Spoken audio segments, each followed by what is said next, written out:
ఓం శ్రీ గురుభ్యో నమః. వాగర్థ విపసంపృక్తో వాగర్థ పతిపత్తగే జగదః పితరో వందే పార్వతీ పరమేశ్వరో.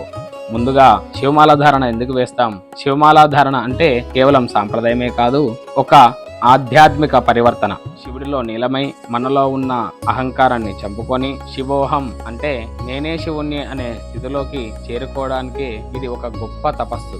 శివమాలాధారణ అంటే సాక్షాత్తు ఆ పరమశివుడిని మన హృదయాల్లో ప్రతిష్ఠించడమే. బాహ్య ప్రపంచంలోని వ్యామోహాన్ని వదిలేసి అందరిలో శివుణ్ణి చూడటం. అలాగే శివమాల ధారణలో రుద్రాక్ష ధరించడం వల్ల ఎలక్ట్రోమాగ్నెట్ ఎనర్జీ ప్రవహించి ఇది ఒత్తిడిని తగ్గించి మనలో ఉన్న ఏకాగ్రతను పెంచుతుంది. అలాగే శివమాల వేసుకున్న వ్యక్తి శివరూపంగా భావించబడతాడు కాబట్టి ఖచ్చితంగా నియమాలు పాటించవలసిందే.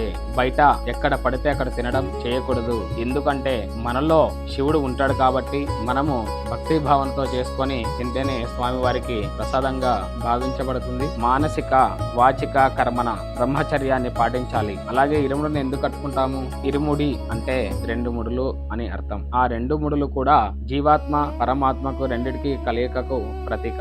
మనం ఒక దానిలో పూజా ద్రవ్యాలు తేనె, పాలు, కొబ్బరికాయలు వంటి పూజా ద్రవ్యాలు ఉంటాయి. ఇది మనం దేవుడికి ఇచ్చే భక్తికి సంకేతం.